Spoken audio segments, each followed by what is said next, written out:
Welcome to Salesology, conversations with sales leaders, the art of faster, easier, more profitable sales. When you're ready to transform your sales for today's transforming market, we've got you covered with your host, the queen of cold calling and founder of Salesology, award-winning author, speaker, sales trainer, and coach, Wendy Weiss.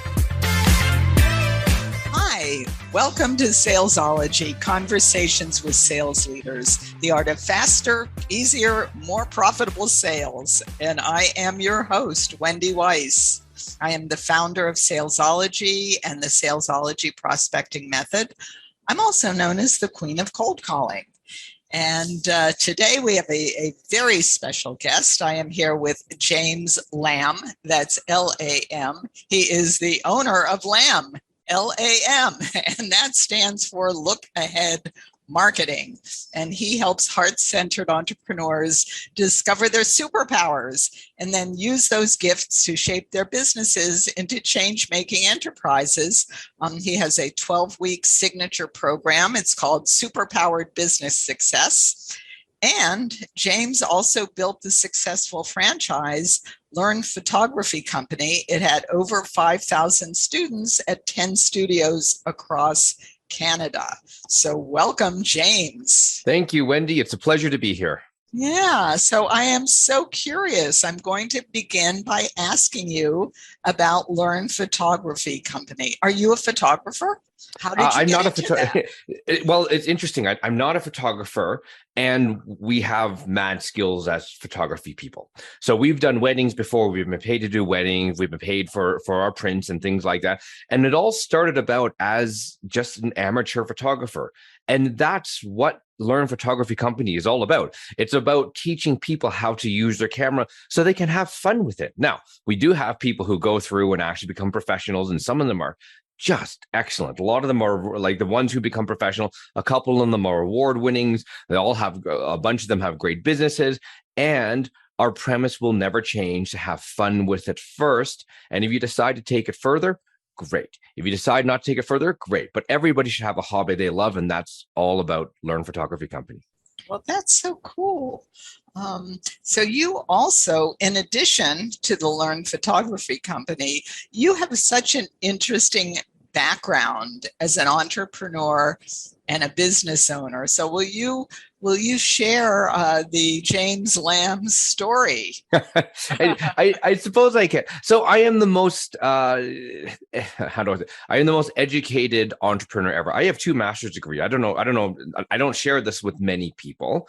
So I have my MBA and my Master of Engineering. And so when I first became an entrepreneur, I didn't graduate at like close to the top, Wendy and listeners. I graduated at the very top of my MBA class. And so when I started as an entrepreneur, one of the interesting things about it was, this is at Learn Photography, where I kept failing and I kept failing and I kept failing. And one of the lessons to come out of that, this is the reason why I'm so good at working with online coaches, healers, and course creators, is failure is part of the process, right? So Look Ahead Marketing is actually, I talked about Learn Photography, my 3rd business. And I'm going to tell you a little bit of a story about the way we got there, okay? So the first company is Learn Photography, and we had a digital marketing company. And both companies were built out of, how can James Lamb look really smart? What is the smartest way James Lamb can be and design the business? And I'm smarter than everybody else, and I don't need anybody else. And the truth is, the paradigm at the time was I could outwork everybody in the world. And I probably still can if I really put my heart into it. And it's not a place you want to go. The honest to goodness truth, I had 2 mediocrely successful businesses. And to get to 2 mediocrely successful businesses, I need to sacrifice my health, my family, my friends, and a lot of my self-confidence to get there. Then one day I went to this, I think Wendy, you and I both know them. Jay Facette was putting on a 3-day event called JVology. And there I met a bunch of online course creators, healers, and coaches who were making 6 figures effortlessly. They loved themselves. They loved the money. They loved who they were. More importantly, they were supporting each other and they were being themselves. And that's kind of when I learned, Wendy, that I had to be myself and I could support others and be successful in business as well. And well, the rest is history. Well, that's very cool. I really kind of identify with what you were saying about being really smart Hmm. and thinking I'm putting your words into mine, but what I heard was thinking that you were the smartest one, so you therefore knew what to do, Yes. which was something I was very guilty of when I started my business. I thought, I'm smart. I know how to read. I'll be able to figure it out. Sure. And that, I mean, it took me years to finally Yes. figure out I needed some help. So, Yes. And that is a big fallacy I see with a number of my followers. Okay. And I'm going to tell you this straight out. And we had the same thing. So there was this little known person named Amy Porterfield. She makes a ton of money every year selling digital course creation. And I remember bumping up at her at about in 2014, I think it was. Okay. And she was talking about selling these courses for big money. And at the time, I had the same thing as you. I was like, I'm smart enough. I just went to the free webinar. I don't really need this at all. I'm just going to do it myself and figure it out. And it wasn't until 7 years later that I bought the course that she was offering, which I should have bought in, well, that's not true, but I could have bought in 2014. I bought in what is it, 2021, I think it was. And then that year we ended up making about $250,000. The year after we made about $1 million. And the point is that little course, that little bit of here's how you do something. This is how you don't make the mistakes as I do. This is a step-by-step guide on how to do something. It makes a big difference on your results because someone has failed in what you do. That's the benefit of hiring a coach. That's the benefit of taking a course. absolutely. And sometimes, I'm sure you've heard this as well, James. Someone will say to you, well, I can't afford this course, or I can't Yeah. afford to hire a coach, or I can't afford this, or I can't afford that. And I just think, well, actually, you can't afford not to. Yes. That's exactly right. Because the truth is, Wendy, I think we both know this. Everybody can make it. It's just going to take them 150 years. We don't have that time, right? We don't have the time to make it. So that's the reason why we need to hire coaches and do courses and read and all that stuff. One of the challenges in school, and like I said, I'm the most educated entrepreneur ever, but one of the challenges in school is they teach you what? Save your money. I'm going to ask you a question, okay? How much is Elon Musk worth? Let's say it's 300 million. It was more than that, actually. Let's say it's I don't know, half a 500 million. It's probably more than that. Do you think he got there by saving his money by not drinking Starbucks lattes every day? Like that's the weird paradigm we live in, is we think, oh my goodness, he must save his money. If that was the case, the Walmart down the street would be packed full of Mercedes and BMWs and Porsches, and it's not, right? Exactly. Your problem isn't a saving problem. It's a cash flow problem. The fastest way to get to cash flow is hiring a coach or doing a course. That's my strong opinion. I still stand by it. Well, Tony Robbins very famously said that if you want to learn how to do something, you find somebody that knows how to do what you want to learn how to do and do what they do. Mm-hmm. Which really resonated with me because you may not know this, James, and some of our listeners may not know this, but my first career was dancing in a ballet company. Mm-hmm. Now, the way you learn to be a ballet dancer is you take a ballet class with somebody that knows ballet and they teach you. And Yes. if you keep doing it, you end up being a ballet dancer. So if there's something that you want to learn how to do for your business that you do not know how to do, find somebody that knows how to do it, invest, and do what they do what they tell you to do. Yeah, and there's a really interesting moment here, and I think you get this as well. So, you're better at your past title, which still is true. You're the queen of cold calling, right? That used to be the past title that used to hold true. Okay, and the truth is, when you first started, you probably weren't as good as you are now. Let's be perfectly honest, right? True. And one of the interesting things. So this is the difference between a course and a coach.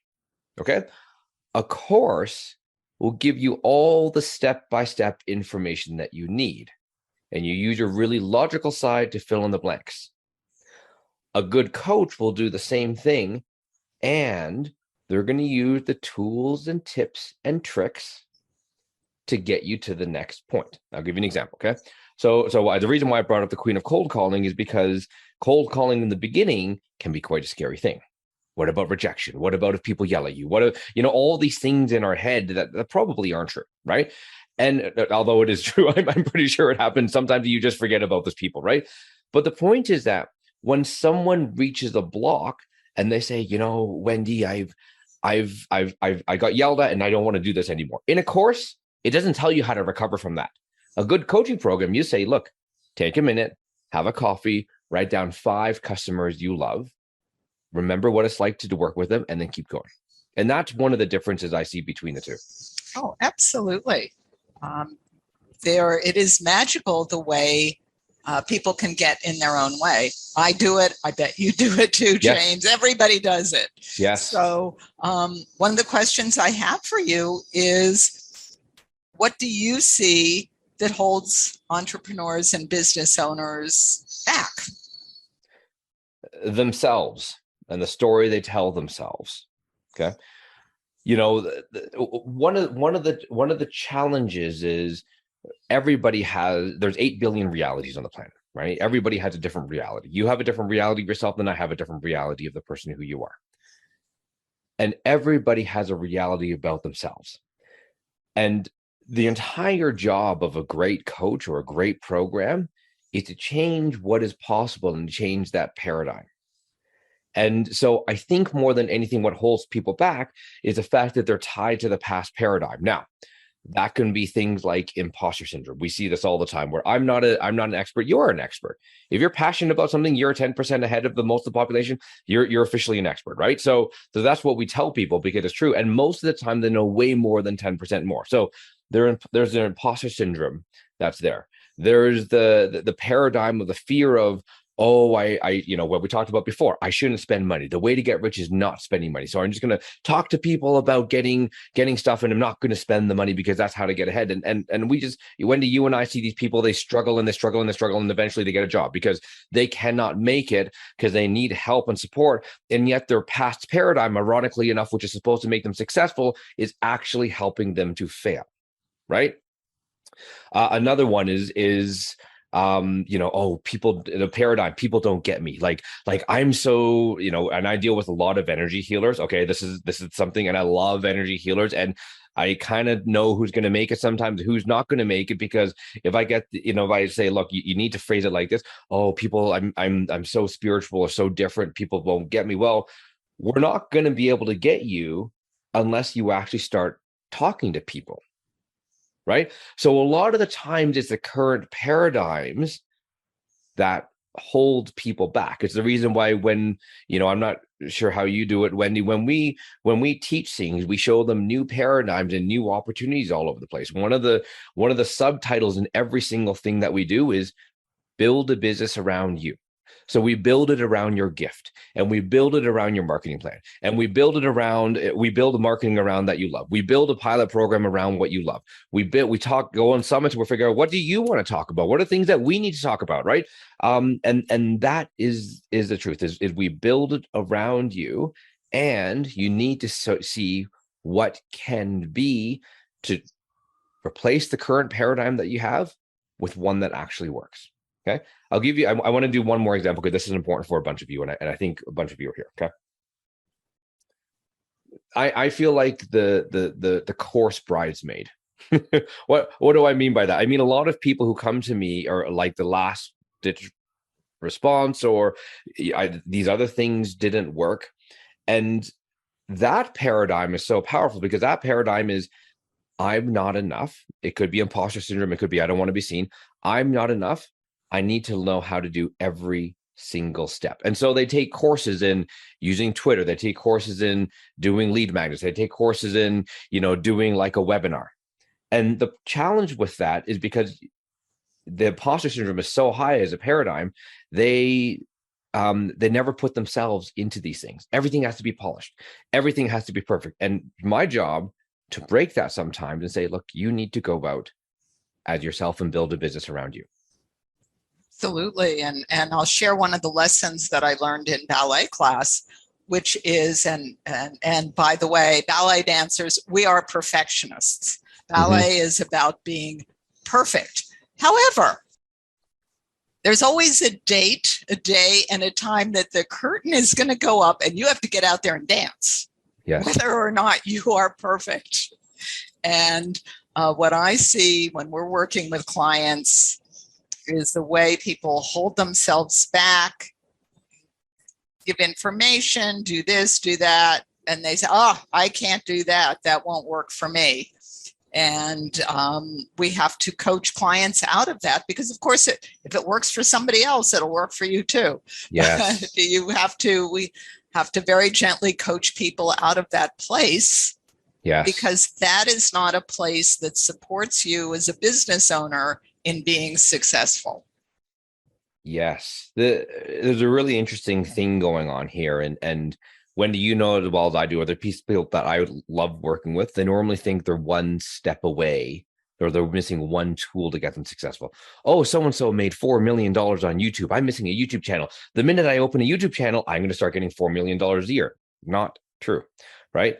The big thing is being the business owner or the entrepreneur that you need to be, number one. And number two, tying all those loose ends together so it does work together. So let me ask you about something. You mentioned it earlier, and I was reading about, when I looked at your blog, I was reading about it, and you talk a lot about knowing your superpower.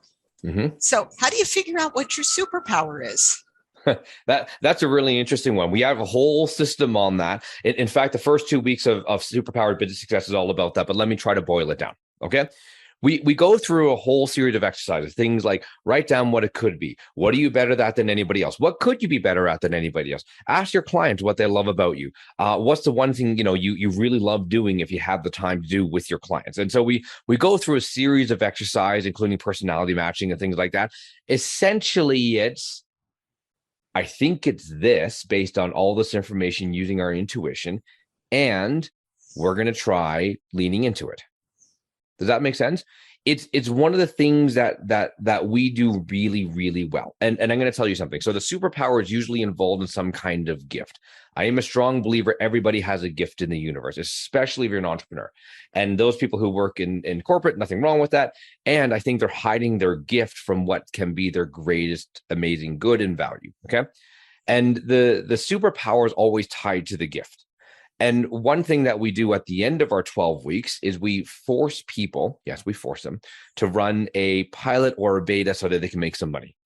Oh my goodness. And a lot of the times they make, I think on average, I think they make about $6,300, which for them is a ton of money, right? You have to remember, I work with a lot of people who haven't made money in months and they've never been able to launch something. All of a sudden they get this thing. The thing that's different that allows us to do that is based on their superpower. Because they have a gift now, it's powered by their superpower, whatever that could be. And then we base the first program around that gift and the superpower. So do you ever find resistance from your clients about their superpower? All the freaking time, Wendy. Absolutely, all the time. And a lot of it is there's so many different angles for this. Okay. Sometimes they're in denial because it's too big of a superpower. They don't want to handle it. That is your classic fear of success. Number two, their logical brain hasn't figured out that this is their superpower and they don't want to go there. Right. Number three, we have this paradigm that needs to change of my passion will bring you millions. Okay. And I'm going to say something that may trigger some of you here. Okay. I like coaching. I love coaching. Like it's my thing. I do great business coaching. I use psychology and I use emotions and spirituality to get people there. I really enjoy it. It's not my passion. Sorry. My passion is flying business class to New York. My passion is flying business class to Paris and getting off and checking at the nicest hotel and going for dinner. That's my passion. Okay. If I was to make like that's what I love. And most people confuse the fact that they need to be extremely passionate to do well. You don't, because what we want to do, let's be honest, flying business class to Paris and going to like a 5-star restaurant all the time, that happens like maybe 3 times a year at most. What we want to do is nail the little moments, right? We want to nail the moments like what we talk about. So does it need to be your absolute passion is what I'm saying? No, it doesn't. But you should enjoy what you do, but it doesn't need to be your absolute passion. And I want to make that perfectly clear. Oh man, I love what you just said, because there are so many people out there saying some really dumb things about building a business. And I remember actually many years ago, before my very first hip replacement, I was a dancer. I danced till I couldn't walk. I needed to have my hip replaced. And I went to a seminar about building a business, and it was all about following your passion. And I stuck my hand up and I said, well, my passion is dancing. I need a hip replacement. I'm not going to be able to do that anymore. Mm-hmm. So what do? And there was no answer for me. And I love what you just said. You need to enjoy what you're doing. You need to provide value. You didn't say mm-hmm. that, but I'm editorializing. Yes. But it doesn't have to be your life passion. No. I think that's transformational. I'll give you an example. I'm working with someone right now. We've tried 2 5-day challenges with really mediocre success. I'm just going to call it that. Okay. So she wants to work with women to balance their hormones. And it's something that she's done a ton of research on, and a ton of like she lives and breathes this stuff. And it's a tough program to join, because for 1 week you have to cut out carbs, then the next week you have to cut out sugars. And it's a big ask on top of the financial obligation of what she's promising. Okay. And so we're having trouble selling this. I'm just going to straight up say this. And she's like, oh, I'm disappointed with the results. And I say, well, sometimes, whether you believe in universe, whether you believe in spirituality or God or whatever it is, right? I'm a big believer in universe. And so we said, what can we do? And they said, look, you've organized summits before. Yeah. How many opt-ins you get on the summits? Oh, only 1,200. 1,200 opt-ins. That's really good. How many times have you been in it?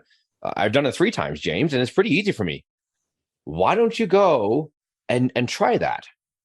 And she did. And she, like, I kid you not, Wendy, within 24 hours, she had an additional $3,500 in her bank account from something. And she got all excited because she's like, I have the folders ready. I have the templates that I'm getting ready. And I'm really excited because sometimes the universe leads us down this craggedy, rickety path that we don't think is going to happen. And we look at it and we're like, that's it. Right. And the reality is she teaching her lifelong passion? Probably not.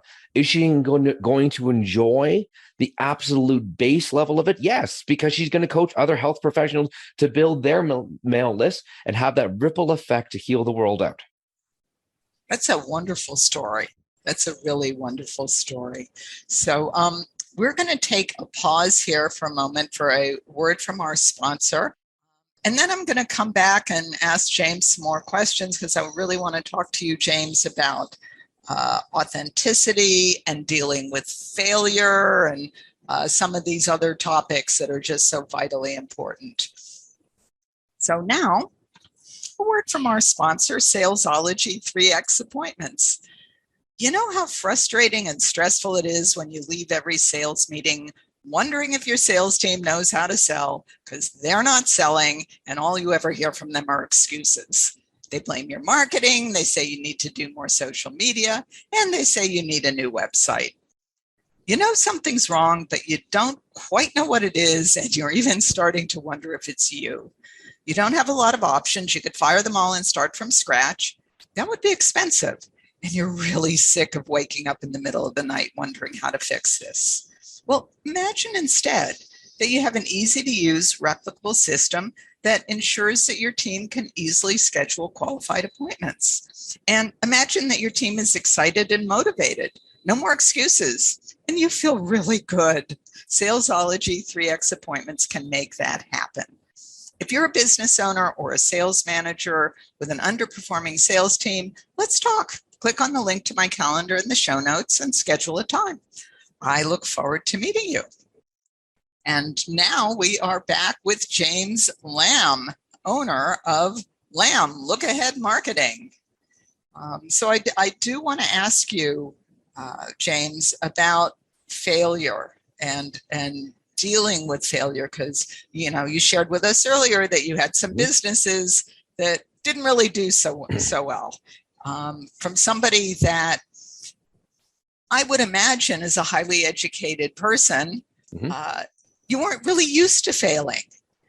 And how did you handle that? And when you're coaching your clients, because there are a lot of things in business that just don't work out for whatever reason. How do you coach them to get through it, think about it? Okay. There's a few questions here, and I'm going to answer in 2 words and not well. So you ask how I handle failure, and I say not well. And there is a modicum of truth there.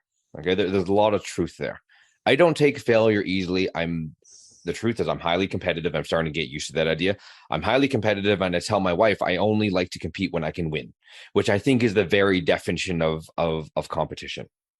Part of the challenge with failure is not knowing how to fix it. That is a really empty space for a lot of people. So if you're an entrepreneur, you do Wendy, you and I are used to doing launches or some kind of webinars or some kind of, we have 5-day challenge, like I run the gamut, right? Especially with my people. And a lot of the times they are not used to not getting anybody buying.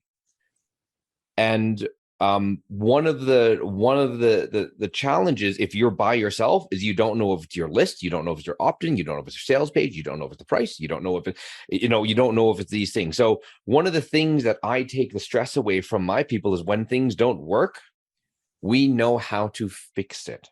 That's the beauty of having a good coach and yes, you're allowed to pout, you're allowed to cry, you're allowed to have a stamp around and a punch the pillow or whatever you want to call it, right? And at the end of the day, we need to sit down and fix it. And that's one of the biggest things is moving forward. Now, sometimes, like my story about Lana, about how the 5-day challenge got mediocre results, sometimes it's the ability to tell us that we're not on the right path. Either way, when you get to the end of a failure, you have a different decision chart in front of you, right?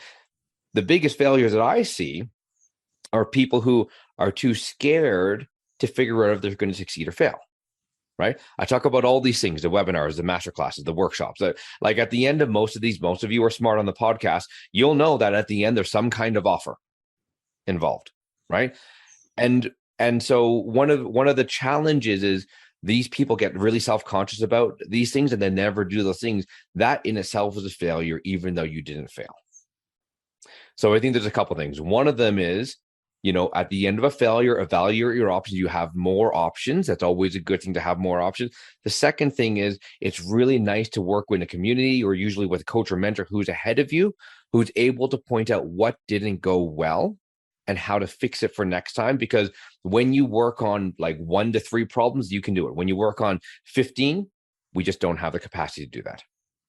So I kind of heard you say that you have a checklist of what to look at when you're working with your clients. Yes. That there are a certain number of elements that are involved in the launch, the webinar, the podcast, yes, whatever it is. And if something's not working, you go through the checklist and see which one of these things are not working. Yes. And what can we tweak? Absolutely. And try it again.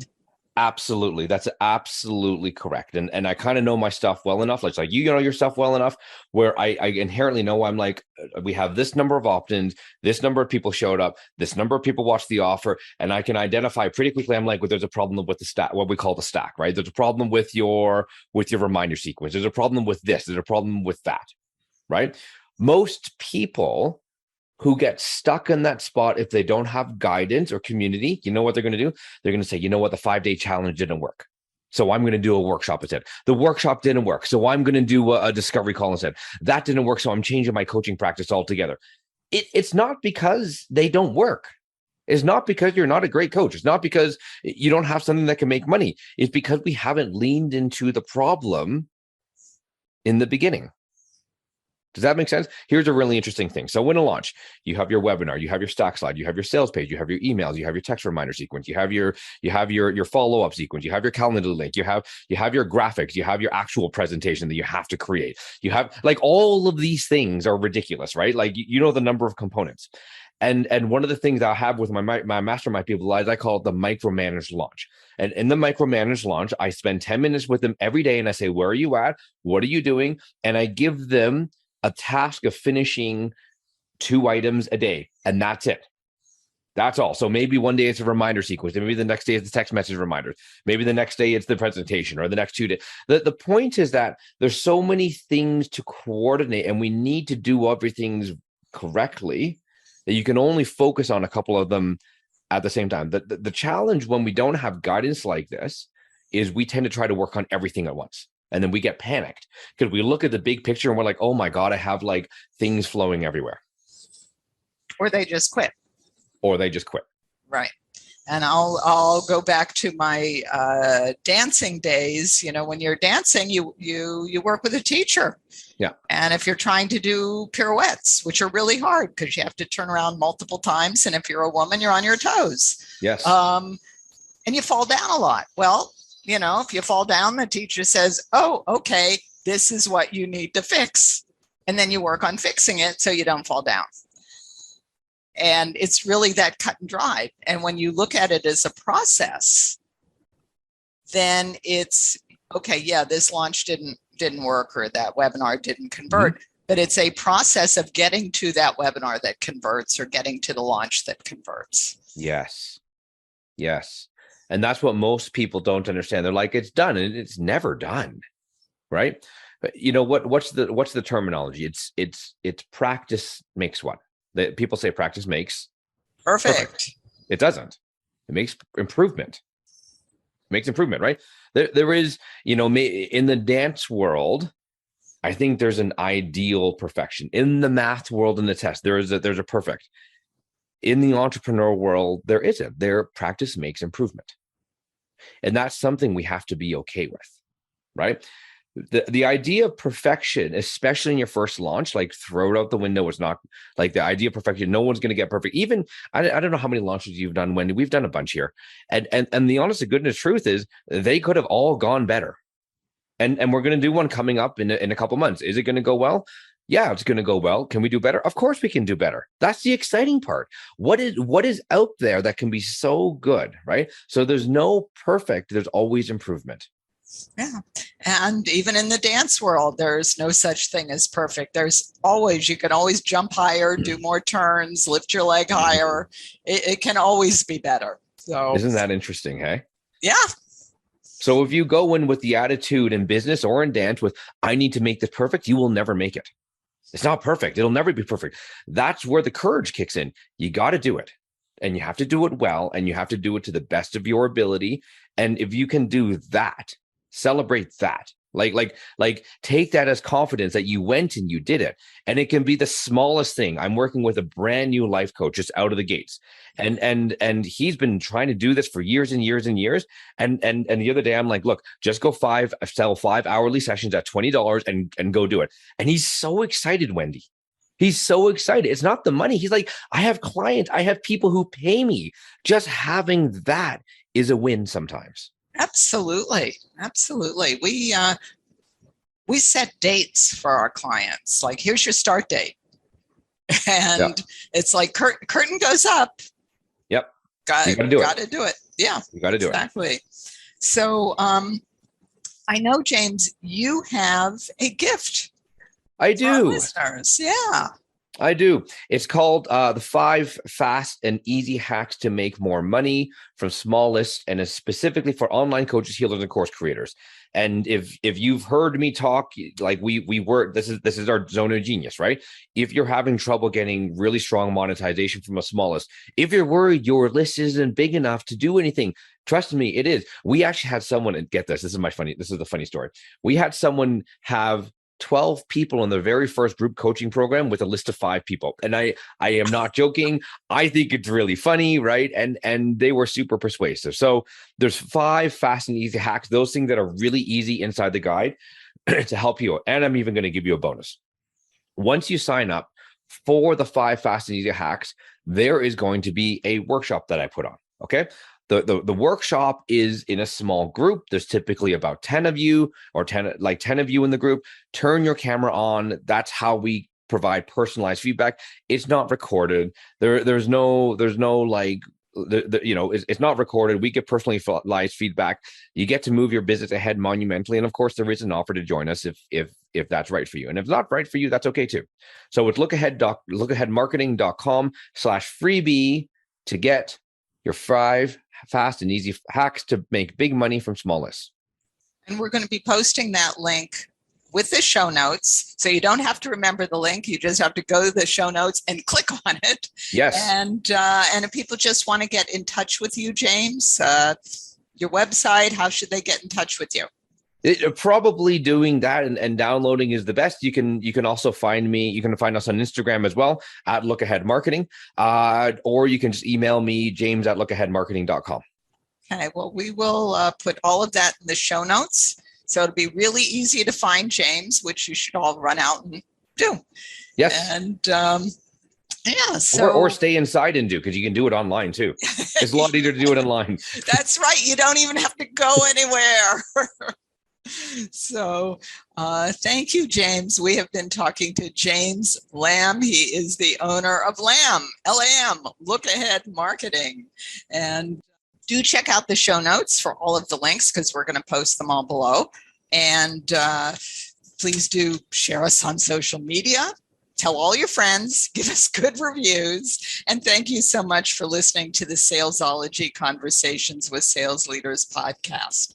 Till we meet again, visualize yourself surrounded by cash, really large bills. You've been listening to Salesology, Conversations with Sales Leaders, the art of faster, easier, more profitable sales. Be sure to follow so that you don't miss a single episode. And while you're at it, please leave a rating and review, and be sure to share it with your friends. Tune in every week for more exciting insights and wisdom on transforming sales. And until next time, visualize yourself surrounded by cash, very large bills.